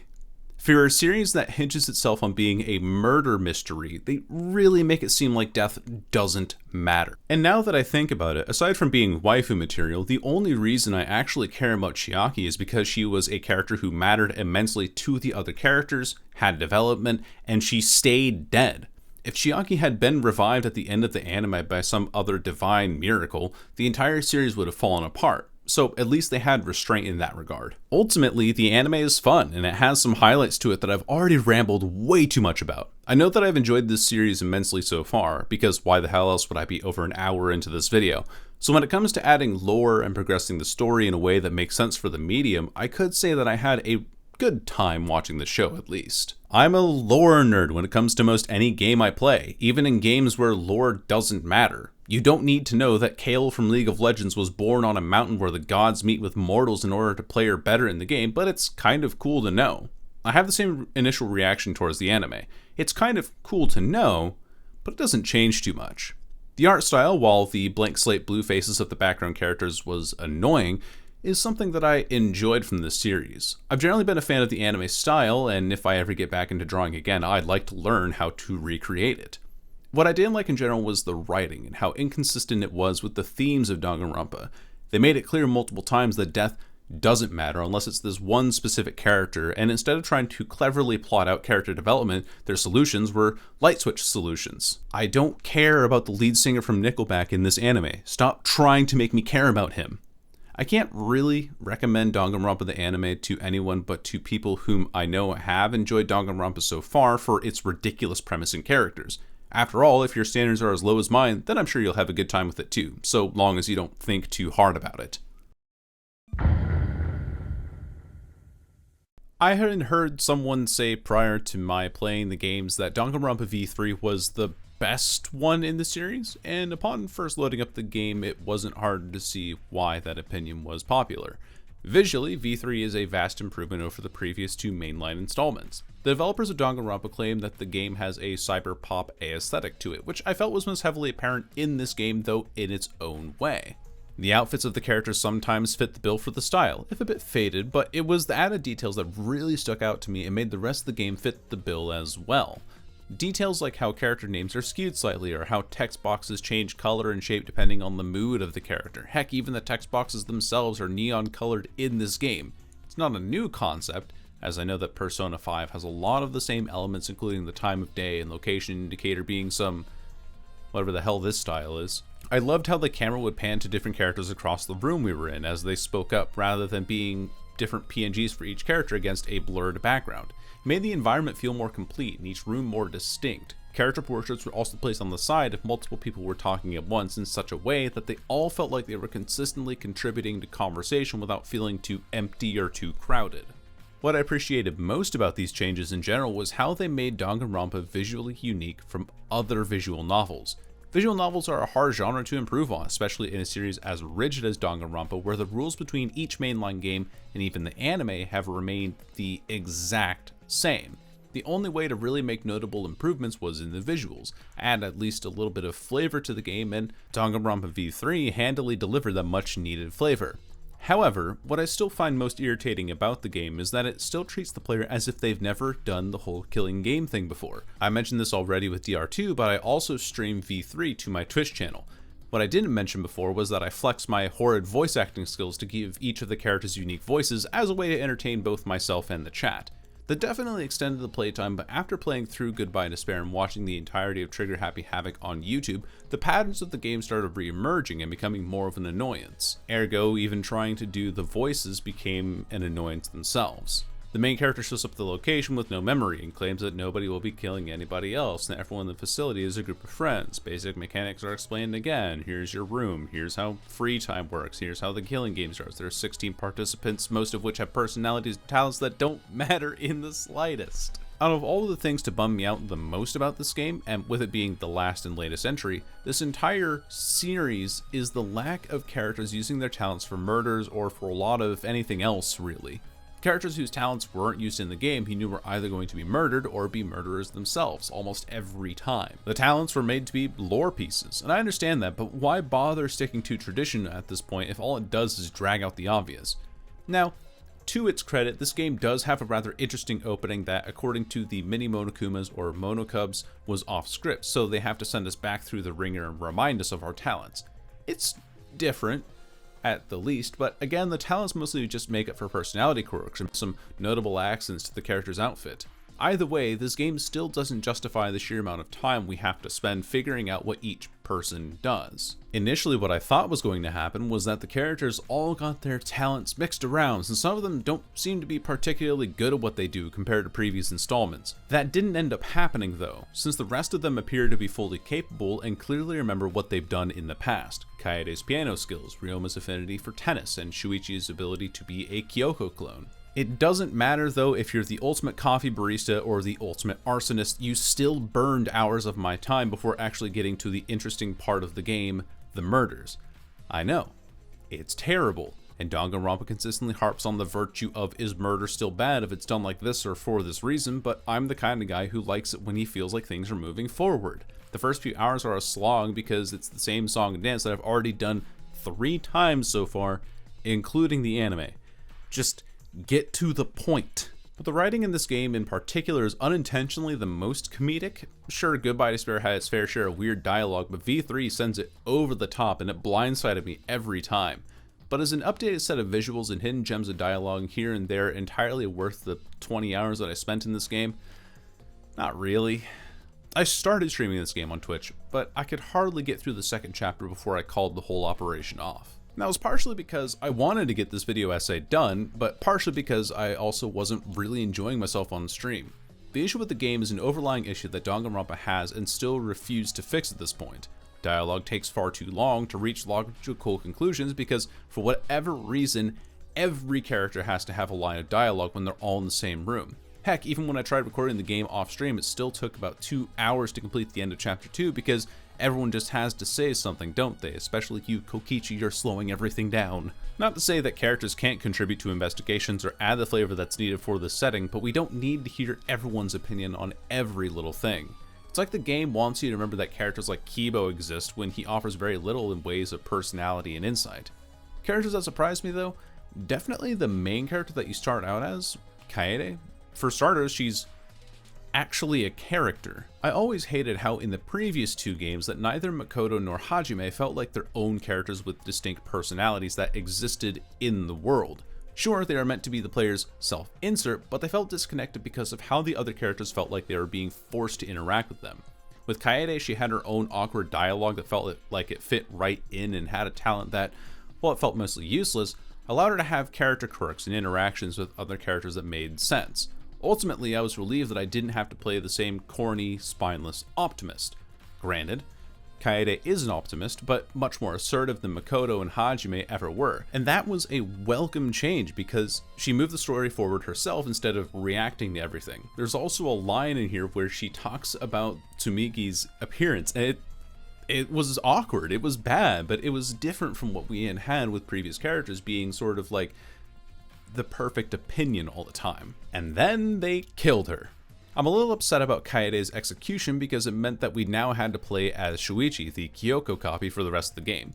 It also meant that the switch up of making the protagonist a female and a character was just a fake out, and even that semblance of a different game was thrown out altogether.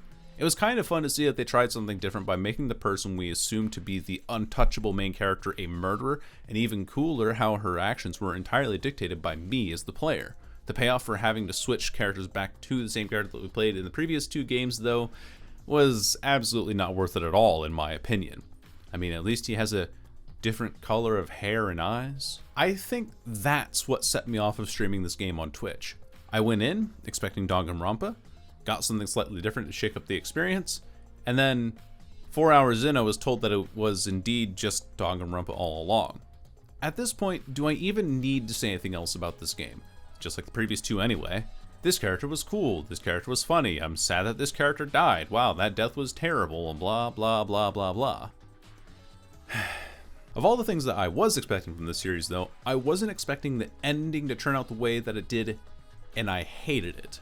From what I understand, the entire point of the ending was to finally put an end to Danganronpa as a franchise by leaving it off on an irrefutable point that made it impossible to exist both in the world of the characters and in our world, the real physical world. The ending is a little something like this. The characters discovered that they're fictional characters created explicitly for the sake of being murdered in the killing game, every aspect of which was synthesized from the start since Danganronpa is just a game itself.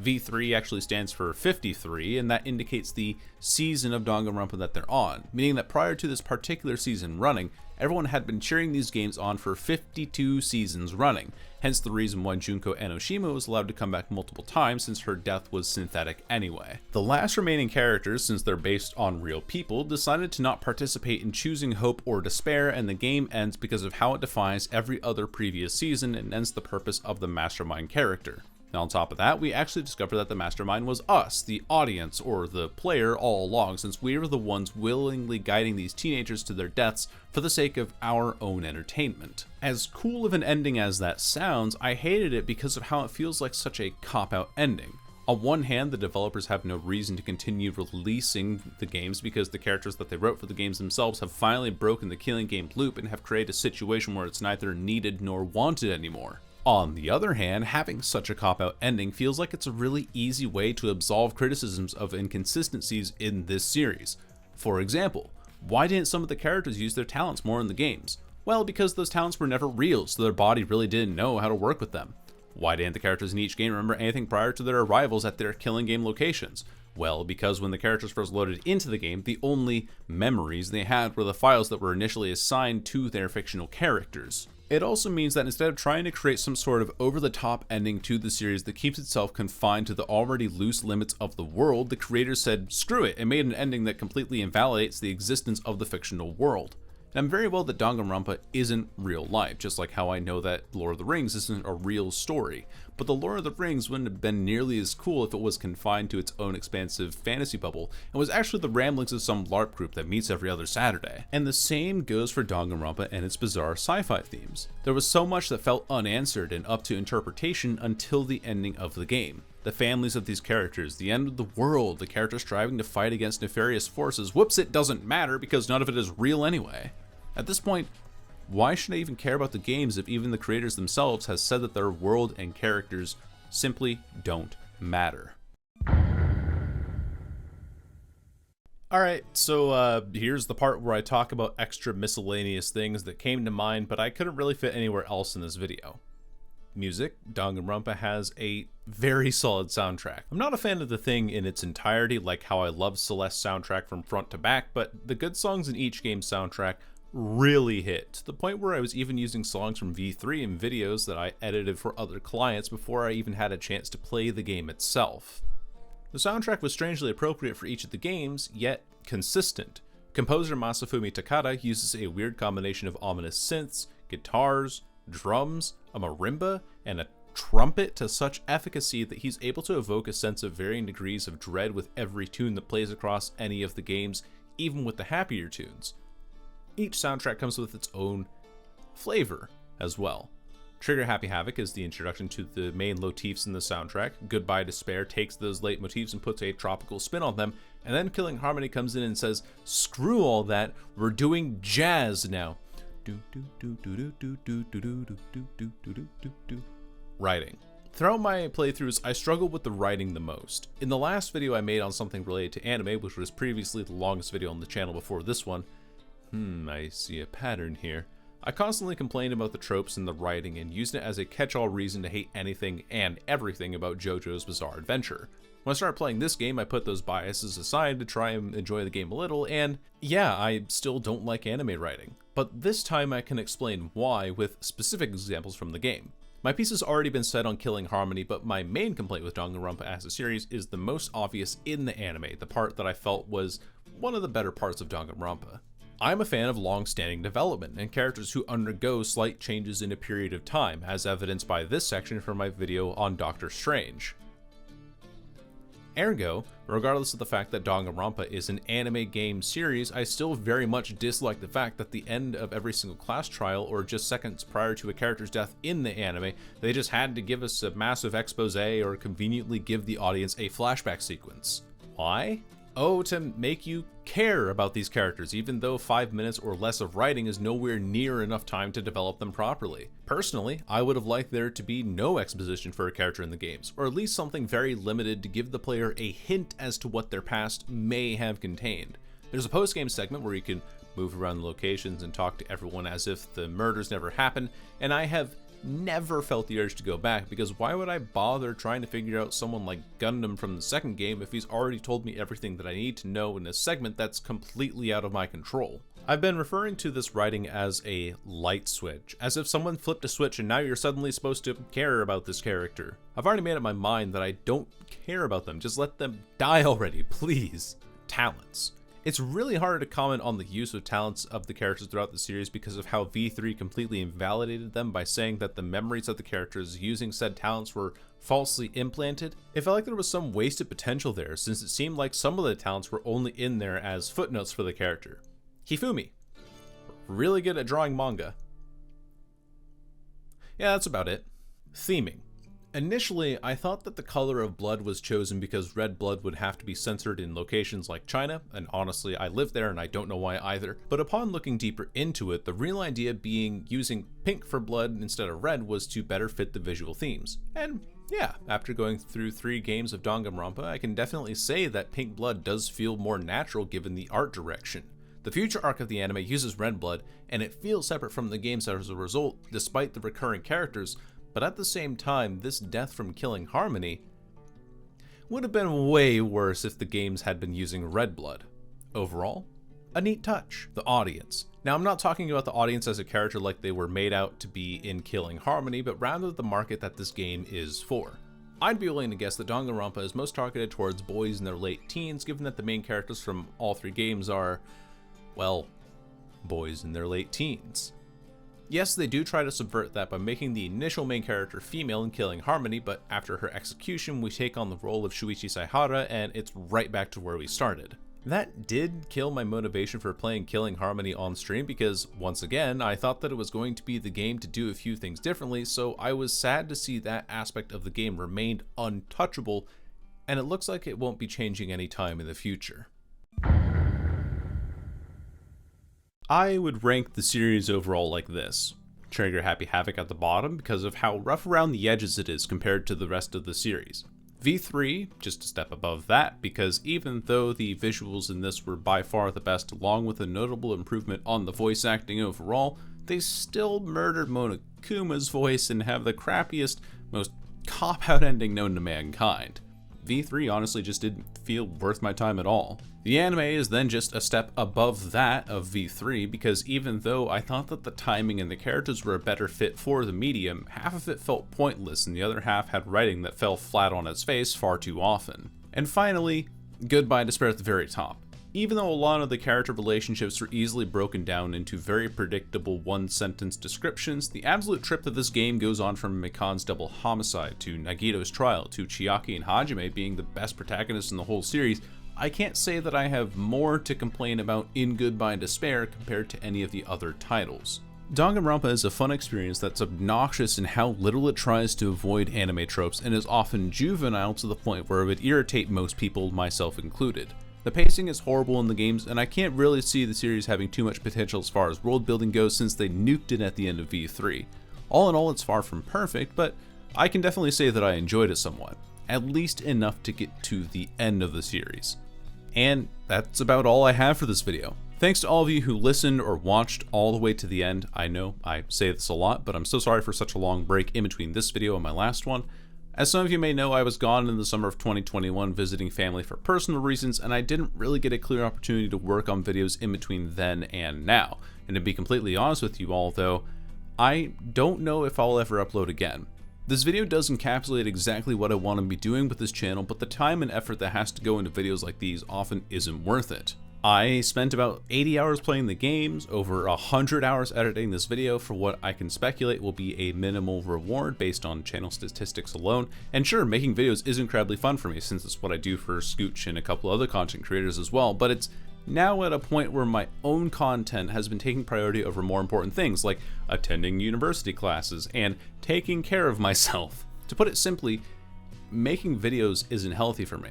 Secondly, even though YouTubers are supposedly driven by their own inspiration and goals, I've gotten myself into this vicious cycle where I'll procrastinate making a video because I'm afraid of it not doing well and being an ultimate waste of time. Then, since I procrastinate, I fail to upload, and a lack of uploads makes it so that the subscribers I have now completely forgotten about the content that I've been making, and we're just back right where we started. I mean, nearly 2,000 people are subscribed to the channel, but when videos often fail to break 150 views, it logically means that I've kind of failed as a content creator. I had one video that did extremely well, and then I killed this channel by not following up with similar or even good content. Then I killed it even further by switching my channel name to something that I was more personally comfortable with. And at this point, I cannot justify the sheer amount of time and anxiety that I subject myself to, because even uploading videos that I consider to be some of my best content hasn't done a whole lot to get this channel moving. I feel like I'm stuck in an eddy on the river of YouTube where all I can do is hopelessly spin in circles, hoping that one day the current will change. It hasn't changed in nearly 4 years now, and, well, I think it's time for me to call it quits. Oh, but don't worry, I'll be back later for sure with a video, but I can't tell you when or what it'll be since I have no interest in working on anything at the moment. For those of you who stuck around, thanks. I'm sorry that I'm bowing out this way. It's definitely not what you would have wanted to see, but I see no future for myself as a content creator. Once again, thanks for watching, and as always, safe travels.